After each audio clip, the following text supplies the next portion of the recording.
Oil by V.E. Schwab. I am so excited for this one.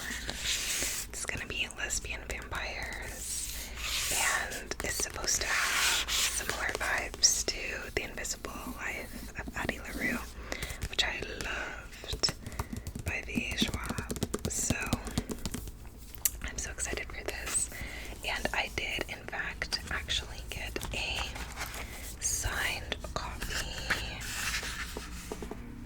so love that. And the actual cover of this book is stunning, with the rose and the blood dripping down. So I am literally so excited for this.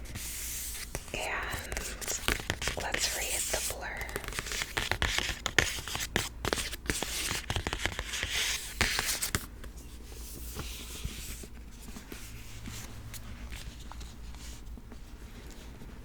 This is a story about hunger. 1532, Santo Domingo de la Calzada. A young girl grows up wild and wily. Her beauty is only outmatched by her dreams of escape. But Maria knows she can only ever be a prize or a pawn in the games played by men. When an alluring stranger offers an alternate path, Maria makes a desperate choice. She vows to have no regrets. This is a story about love. 1827, London. A young woman lives an idyllic but cloistered life on her family's estate until a moment of forbidden intimacy sees her shipped off to London. Charlotte's tender heart and seemingly impossible wishes are swept away by an invitation from a beautiful widow. But the price of freedom is higher than she could have imagined. This is a story about rage. 2019, Boston. College was supposed to be her chance to be someone new. That's why Alice moved halfway across the world, leaving her old life behind. But after an out-of-character one-night stand leaves her questioning her past, her present, and her future, Alice throws herself into the hunt for answers and revenge. This is a story about life, how it ends, and how it starts.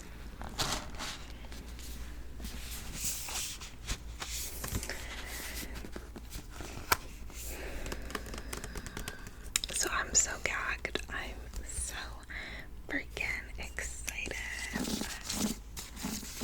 So excited. Can't wait. It's a thick one, but I'm highly anticipating it. Okay. Then I have a couple more new releases. So I don't know if I'm gonna read these this summer because I'm like not in the romance mood anymore. I feel like I've read enough romances to last me for months. Okay. But I saw Till Summer Do Us Part by Megan Quinn, that I thought looked so cute with like the pink summery wool cover, and the sprayed edges I thought were really pretty as well. So I don't know, I thought it looked just so cute and decided to grab it. Like I said, I've literally not read a book by this author though, so I have no clue what to expect, and I don't know when I'll read it, but let's read the blurb. It says, I got what I wanted. I became buddy-buddy with my boss in an instant, but the cost will be hefty, finding a husband by tomorrow. Scotty Price just started a new job, and it's a real sausage fest. She's the only woman on a team with Brads and Chads expecting a bachelor pad atmosphere. She is quickly corrected when she finds out everyone is happily married. In an effort to impress her boss, Scotty mentions her non-existent husband in a company meeting. But eagle-eyed Chad points out her lack of a wedding ring.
person, like, seriously. So, yeah, I can't believe people were, like, bullying her for that. But yeah, let's read the blurb. Maya Kilgore is 23 and still in the process of figuring out her life. Connor Harkness is 38 and Maya cannot stop thinking about him. It's such a cliche, it almost makes her heart implode. Older man and younger woman, successful biotech guy and struggling grad student, brother's best friend, and the girl he never even knew existed. As Connor loves to remind her, the power dynamic is too imbalanced.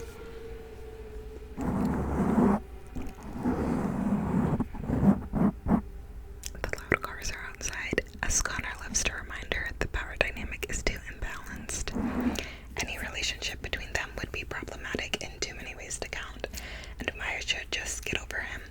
After all, he has made it clear that he wants her gone from his life. But not everything is as it seems, and cliches sometimes become plot twists.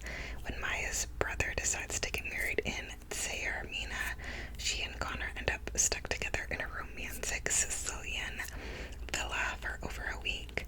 There on the beautiful Ionian coast, between ancient ruins, delicious foods, and natural caves, Maya realizes that Connor might be hiding something from her.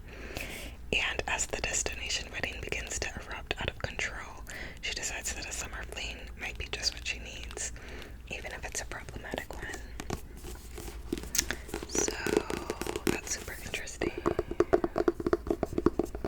Sounds like it could be quite the fun time.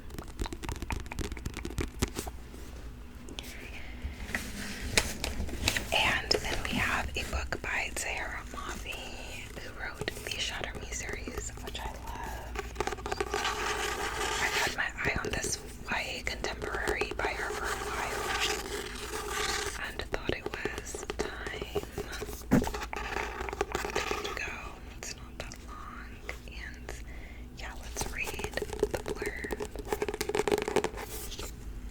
It's a very large expanse of sea.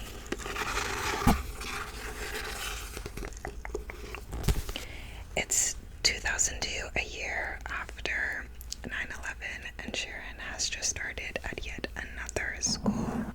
It's an extremely turbulent time for the world, but also for someone like Sharon, a 16-year-old Muslim girl who's tired of being stereotyped.